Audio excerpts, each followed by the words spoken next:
Bonjour, aujourd'hui nous nous retrouvons pour une vidéo sur la modalisation. Nous allons voir ce qu'est la modalisation et ce que sont les procédés de modalisation.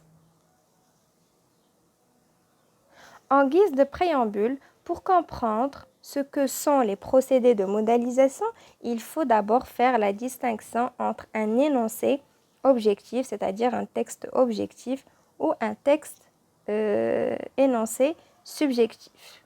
Dans l'énoncé objectif, neutralité de l'énonciateur, c'est-à-dire l'énonciateur reste neutre.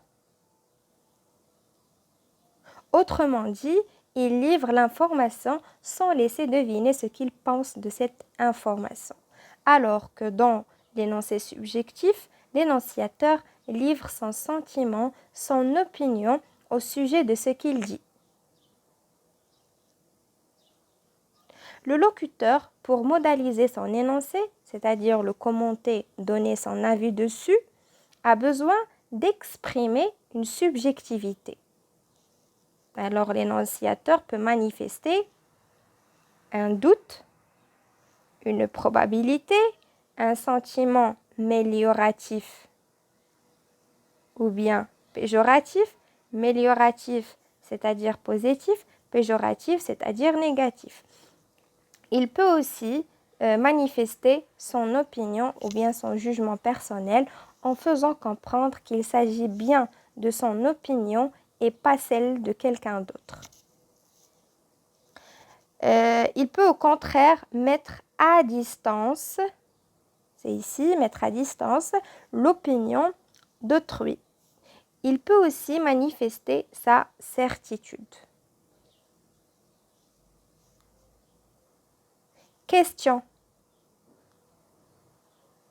Qu'est-ce que la modalisation alors? La modalisation sont toutes les marques de cette subjectivité. Qu'est-ce qu'un modalisateur? Modalisateur est le mot ou le procédé qui traduit les sentiments ou l'opinion de l'énonciateur. Il permet de repérer la subjectivité d'un énoncé. Voilà concernant la définition de la modalisation.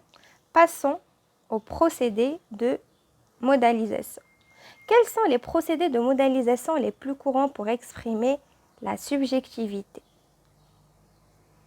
Il y a le vocabulaire péjoratif ou mélioratif. Dans l'exemple d'affreux cheveux jaunâtres, on sent bien qu'affreux et jaunâtre exprime un vocabulaire ou bien un jugement péjoratif de la part de l'énonciateur. Alors qu'au contraire, dans un héros au regard conquérant, héros est un mot mélioratif, de même que conquérant, donc on a un jugement de la part de l'énonciateur qui est mélioratif. Les adverbes. Certains adverbes sont porteurs de la subjectivité de l'énonciateur. Dans l'exemple, il est peut-être coupable, il est assurément coupable. Phrase 1 et phrase 2. Dans la première version, l'adverbe peut-être exprime le doute de l'énonciateur. Alors, l'adverbe assurément exprime la certitude.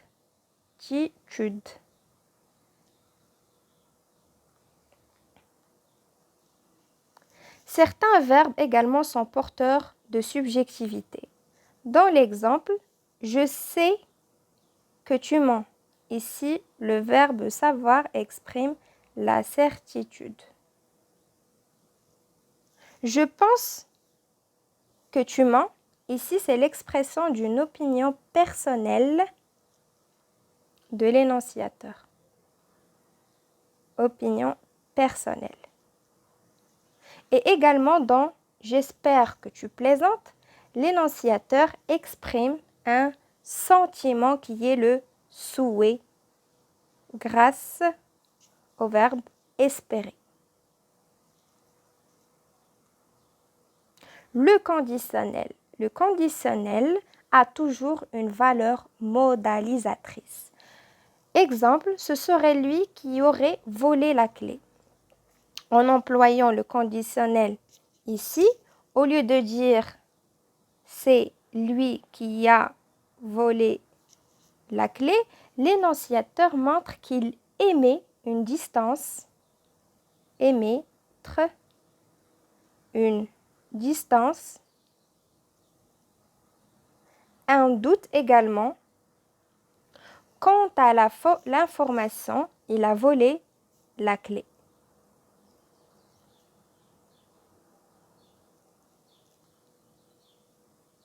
Certaines expressions aussi permettent d'exprimer cette subjectivité.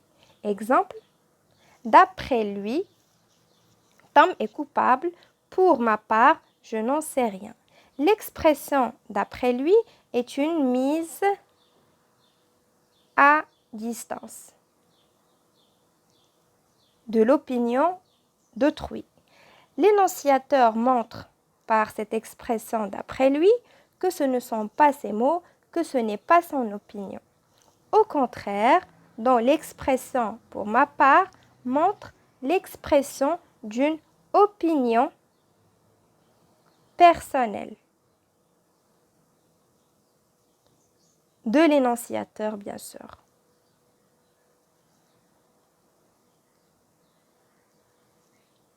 Les figures de style. Certaines figures de style ont une valeur méliorative ou bien péjoratif. Donc, on a dit mélioratif, c'est-à-dire positif, péjoratif, c'est-à-dire négatif. Dans l'exemple, tu as agi comme un débutant a évidemment une valeur d'un jugement qui est péjoratif. Il s'agit d'une comparaison comme un débutant. La ponctuation peut avoir une valeur subjective. Par exemple, dans ce grand homme, lorsque l'on met des guillemets, soit c'est pour montrer que l'on cite quelqu'un, citer quelqu'un, soit pour montrer qu'on n'est pas tout à fait d'accord avec le mot grand. Pas tout à fait d'accord avec le mot grand qui est entre guillemets.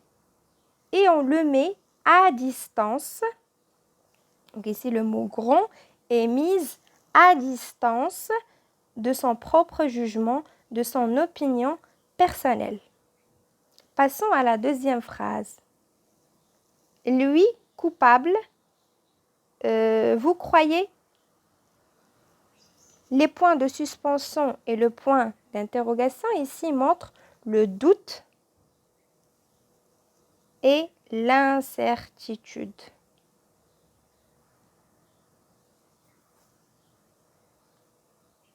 En résumé, il existe une grande variété de procédés de modalisateurs ou bien de modalisation.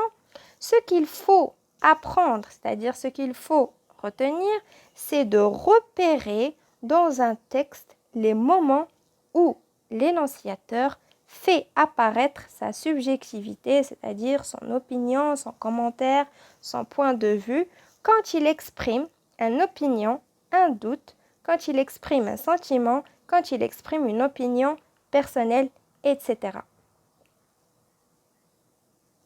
Les procédés à retenir sont: vous avez les adverbes, certains adverbes, pas tous, des verbes également, le conditionnel, certaines expressions, certaines figures de style et la ponctuation, le vocabulaire péjoratif et mélioratif. Fin. Étudier la modalisation, c'est observer dans tous les mots et toutes les tournures de phrases qui montrent que la personne s'exprime, manifeste son sentiment, son jugement ou son opinion. Voilà concernant aujourd'hui. Merci.